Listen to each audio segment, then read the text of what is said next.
Hey, I'm Steve Volkers, Steve Volkers Group, now at 5-star. So added another brand connected to us and made a move. So if you haven't seen the video, feel free. We'll post it again down below, maybe in the comments, that you can see why we made the move to 5-star.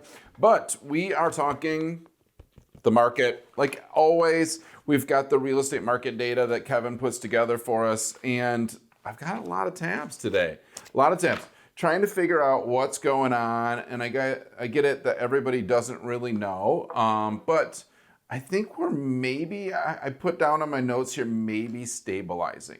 That's my hope or my goal right now, is to try to see, is the data starting to show stability?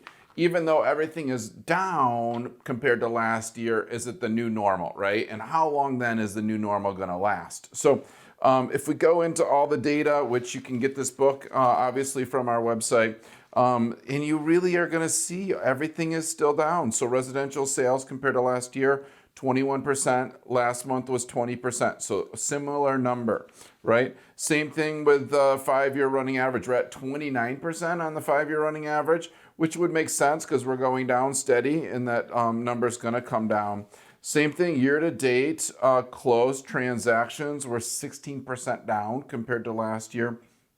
Now, with that number, if I take the 16% times, minus the 16% off of last year, that would only put us at 9,200 units, right? So if I do that math, that would then be for 9, 10, 11, 12, that'd be 3,000 less homes sold, not last year, but the year before. So in 2021, we had basically 3,000 more homes that were available to sell. Everybody thought the market was crazy then because interest rates were low, but we at least had inventory to sell, right, during that period. So right now we're at maybe getting down to 9,000-ish units, which would be the lowest that I've ever seen. So I've been doing this 17, 18 years.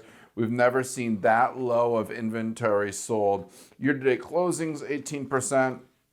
Dollar volume also. So last year when we were doing these data, what we found is that the volume at the end of the year stayed up, right? And what I mean by volume is the total amount of financial sales, right? So if a $300,000 house is your average, how many of those sold? It's the total value, not the units. So you've got units or you've got volume.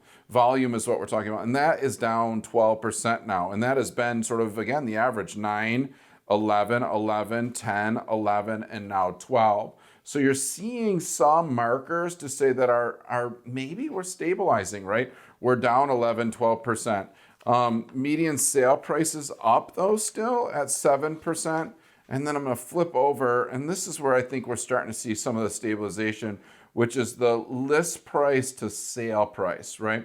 And that does not take into effect if someone dropped their price. So we are seeing price reductions, right? So if you reduced your price, let's say you had a $300,000 home, didn't get an offer in that first weekend, realizing that you overpriced it, dropped it to $280,000, all of a sudden got an offer for $285,000, that would show as an increase, not as a decrease. So it's a little skewed, but last month we were at 1029, and we are at the exact same number for this month ultimately. So what we're finding is that maybe we're starting to stabilize here.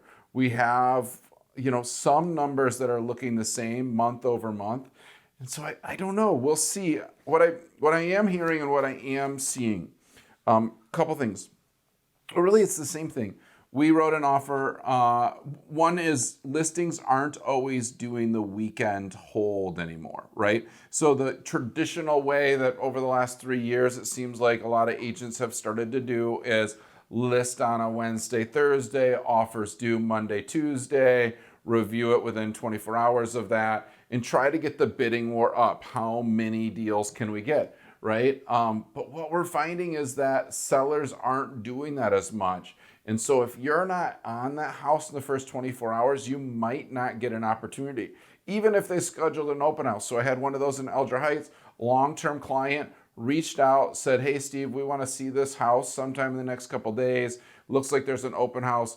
Texted the agent, and come to find out, they already had an offer In 2 hours, they had to accept it or decline it, and they were thinking that they were going to accept it. So I had a 2-hour window to get my clients in, make an offer to compete with the offer that was on the table. We actually did win that one by writing above full price, but so did that first client. So what I'm saying is not always is the open house or the delay. So a lot of our clients, buyers have gotten used to this delay idea or this idea of I have time, and we're seeing that not play out. Same, I was talking to another agent in the office here at 5-Star, and they said the same thing. Listed a property yesterday. Their goal was to sell it in 24 hours for multiple different reasons. The family just didn't want to have it sit out all weekend long. They wanted it sold. They got one full price offer, and I think they took it, right? So the difference, though, is they didn't have lots of other showings coming up in all kinds of different things. So you have to balance what you're wanting and be ready to go. So when I or other agents say, make sure that your pre-approval is all set up, make sure that you know what you want, make sure you reach out to us right away when you see a home that came on the market that you're interested in. We're doing that now because the market has shifted. And what we also are finding that sellers are more interested in just taking an offer because they might have another house that they want to buy that's contingent on their house selling, you name it, but we aren't seeing necessarily that hold for the whole weekend situation playing out anymore. So rates are up, sales volume is down, I think we're stabilizing. And then the last thing is like moving isn't as bad as you think, right? So I was listening to a podcast this morning and they talk about sort of the anxiety of the unknown, right? And then listening to pundits or people in the news and saying the market's going to crash, you name the thing, it doesn't matter, right? But as human beings, the news tells us the negative, and then we get too anxious about the future. So moving is not that bad, actually. It does take time, it does take energy, but if now is that time, don't let the low inventory stop you. Don't let interest rates stop you, because I think there's some really nice deals that are going to be out there over the next couple of months.